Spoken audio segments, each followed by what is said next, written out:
G'day, I'm Rob. Hello shoppers, I'm Maddie. And this is the Unfashionably Late Podcast coming to you live. Well, not exactly live. We're here at the 2026 Sydney Gay and Lesbian Mardi Gras Fair Day. We are indeed. And look, this proves that we actually are friends because we're in the same place at the same time, not on opposite ends of the country. Yeah. And, I haven't been green screened in like RuPaul. What, are you a bald man in a wig too? I will be later. Oh, okay, that's a bit scary. We're going to interview lots of fabulous people, so come along with us and see who we talk to. Lots of interesting, fabulous, nobodies, really. Lots of gay people. So happy Mardi Gras, everyone. Happy Mardi Gras.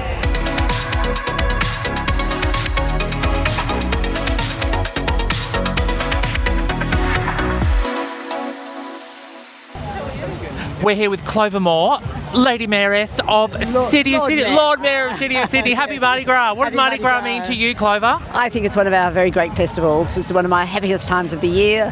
It's about all of the things that it represents: acceptance, diversity, community, creativity. It reflects who we are. Of DNA Magazine, the world's most famous gay magazine. Oh, look, what does Mardi Gras mean to you in 2026, Andrew? It means the same thing to me today as it meant like 26 years ago when I went to my first Mardi Gras, and that is a celebration of sexuality and community and a freedom for everyone to just be and have a good time. And I really love the theme that Mardi Gras have given us this year, which is that the power of joy. I think that's a really fantastic kind of reminder of why we're here, what we're doing, and why we celebrate. I'm here with Sydney's living drag legend, Claire deLune. Claire, happy Mardi Gras. Happy Mardi Gras, darling. Yes, still living, just. Now, you've just closed Claire's Kitchen after a mammoth, was it 20 years? No, 14 years. 14 years at Claire's. Yeah. And you've contributed to the scene for many, many, many years. What does Mardi Gras mean to you in 2026? Well, darling, I arrived in Australia in 1979, the year after the first Mardi Gras. So I've been through quite a few of them. Of course, it has changed, from being political to being glamorous to coming back to being a little bit more political. I think it's still needed. We still haven't achieved full equality, so I think the idea of Mardi Gras is still needed. We still need to have a presence. We still need to show the people that we are here and we exist and we are not going anywhere. Well, that is amazing. I hope you have an absolutely fabulous Mardi Gras. Love to you. You too, baby. Mwah. Hello shoppers, we're here at Mardi Gras Fair Day with the infamous Mr. and Mrs. White Trash from Newey. Hello, happy Mardi Gras. Happy Mardi Gras, darling. Now you are looking divine today. Now you won Miss Fair Day once upon a time, didn't you? Way back in 1995, so 31 years ago. Do you know, I think that was my first ever Fair Day. It was our second Fair Day. And look, they're still turning up glamorous at every Mardi Gras event. Mr. White Trash, how are you? I'm fantastic, thank you. That's right. Fabulous. Well, have a fabulous day. Happy Mardi Gras. I'll see you at the pool party on Wednesday night. Oh yes. We've got our caftans all ready to go. Fabulous. Don't forget to get your caftans ready if you're going to the Caftana pool party on Wednesday night, Ivy. Fabulous. Hello shoppers, we're here with Mon Schaefer from ABC. Happy Mardi Gras! Happy Mardi Gras! Now, you're hosting the parade again this year with our fabulous little Courtney act. I am. Very excited. And what does Mardi Gras mean to you in 2026? In 2026, I think Mardi Gras generally is symbolic of how far we've come as a community, but also how far we've got to go. What I love most about the parade is seeing the 78ers walk down who were there, the beginnings of gay liberation, but then we've got Trans Pride Australia, the gender centre, fighting current battles for trans rights. So I kind of love the past and the future. Hello shoppers, here with Eli Crawford, Sydney's Diva Award-winning. Are you a show boy or a show girl or a show anything? A show something. Do you know what I mean? I think it was male performer.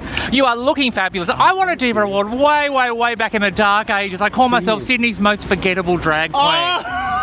Wowie. I do. But look, what does Mardi Gras mean to you in 2026? Oh, Mardi Gras this year is actually my first sober Mardi Gras, which is, so for me it means taking back that power and embracing the community and just embracing everything gay and fabulous, and just living a nice sober life. It's really great. Just after a little health moment, it's been nice to kind of do something different and step into that power.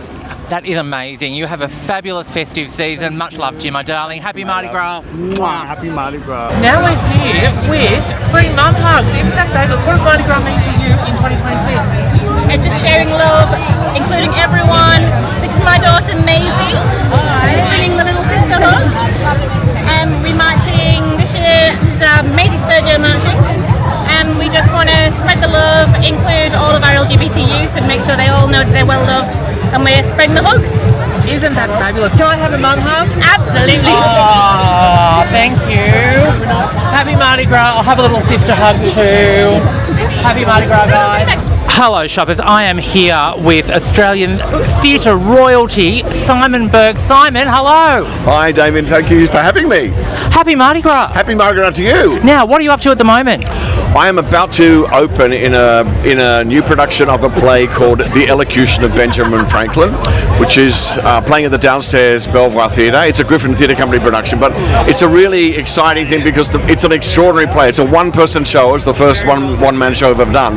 But it was written 50 years ago exactly, and it opened in that theatre exactly 50 years ago with Gordon Chater. So it's just like this, and it's a massive relook at the play. It's a full-on, very full-on, exciting queer play, and I'd love everyone to come and see it. It's really, really exciting. Fabulous. We will absolutely not miss that one. Now, what does Mardi Gras mean to you in 2026? Wow, I'll tell you what, because I'm rehearsing this play set in Sydney in 1976 about a guy who is a closeted gay person, I've been thinking more and more this year about the 78ers and about the start of Mardi Gras than anything else. And so I think this year particularly, I just feel, such gratitude and such love towards the people who started this. Yeah. Well, hello, shoppers. We're back from Mardi Gras Fair Day 2026. And look, I think we left at the right time, didn't we, Rob? Yeah, we did, because as soon as we left, social media was ablaze with the downpour. Yeah, there'll be soggy twinks all over the park at this point. Soggy twinks and soggy bottoms. Until it's time to go to the Beresford. Yes, true. Yeah. I haven't heard that name for a while, but anyway, we just ended our Vox Pop coverage, which Maddie did an incredible job of, with the incredible Simon Burke. Now what? Oh my God, my heart was fluttering. Do you know he was my first musical theatre crush when me too. When I was a wee twink? Yeah. I saw him in Les Miserables. Les Mis, yes, opposite Marina. What was it? It was in was it the State Theatre? No, it was the Theatre Royal. Theatre Royal. Because you know what, I saw my first two musicals as a kid at the Theatre Royal. Cats was the first one, okay. Les Mis was the second one. And when you look back on that cast in Les Mis with Simon, not only you look at what everyone in that cast went on to do, it was Anthony Warlow as Enjolras, it was Simon Burke as Marius, it was Marina Pryor as Cosette, Jodie Gillies as Eponine, Debbie Byrne as Fontaine. Now, I'm probably going to need to be corrected. Was Philip Quast ever in Les Mis? Philip Quast was in Les Mis. Philip Quast was Javert. Okay. And Normie Rowe was Jean Valjean. Yes. Oh, look, that production blew my mind because I went with my namesake uncle who actually just recently passed away. So my middle name is named after him, so R.I.P. Uncle Ollie. No, my Uncle Ollie, and he was incredible, and he was one of my dad's friends, and he kind of obviously saw the spark in me of thinking this kid likes musical theatre. Oh, there's a shock. Red flag. Yeah, red flag. Red carpet. Pink flag. So he takes me along to the theatre, and I'm sitting up there on, not in the nosebleeds, but we're in the balconies, and I'm sitting over the brass railing just completely in awe of these people. Were you front row balcony? Yes. So was I. Oh, it was just mind-blowing. So you get the full sensory experience. Yeah. The vocals just rattle through. And I always remember going back to that theatre and thinking I wanted to experience the same vibe. And every time I saw a production there, all I could hear was the trains going underneath. They've soundproofed it now in the Oh, really? It still looked, the theatre, when we went in for the Dolly Parton musical, Here You Come Again, a couple of months ago. Yep. And I think that was the first thing I'd seen in the newly refurbished Theatre Royal. Yep. And it looks exactly the same, right down to the spirograph sculpture hanging over the 19s, the same carpet. So you walk in, it still looks and feels exactly the same, but the tech is a lot better. You can no longer hear the trains rattling underneath. Because I think the last, possibly the last product, I don't know the order, but it was Megan Hilty when she did her solos. Yes.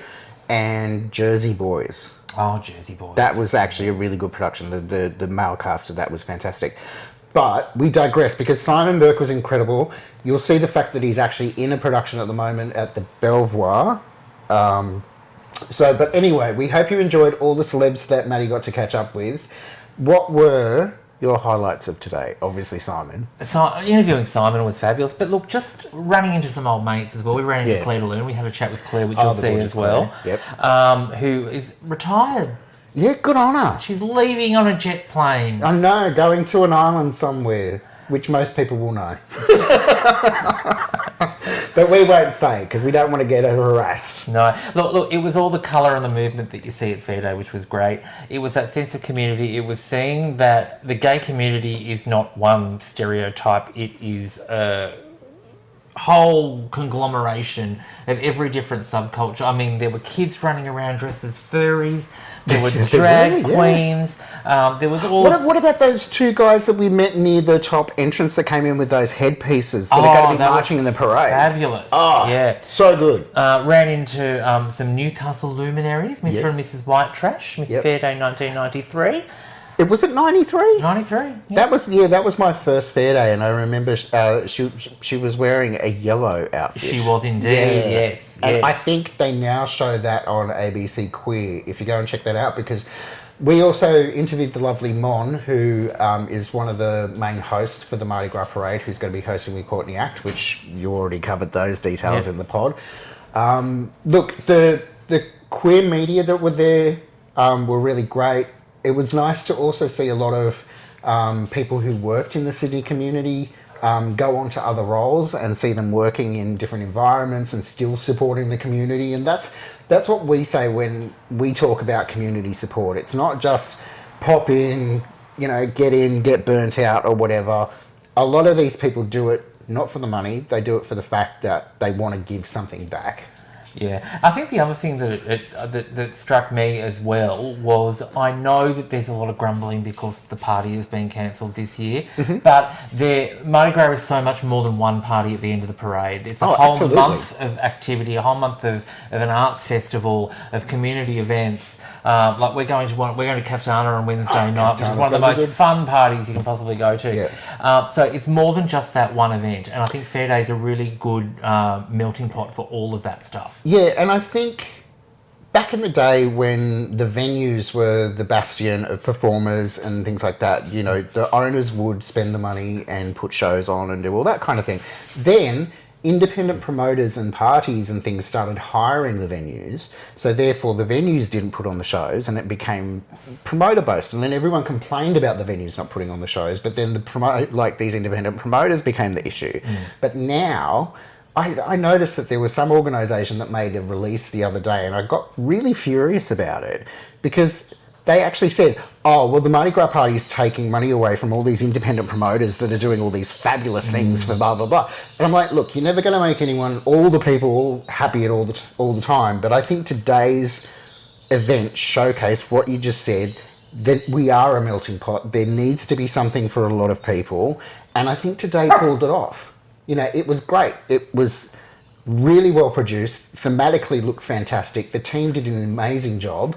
Look, you could do a whole bunch of, there was so much sponsorship around, but it was integrated and it worked and it felt part of the community. It didn't feel like you were walking into a, activation of a brand. It wasn't, I don't think we didn't get the sense that the big corporates were pinkwashing for Mardi Gras. It was a lot of grassroots stuff there as well, which was nice. All the community groups that were there were fantastic.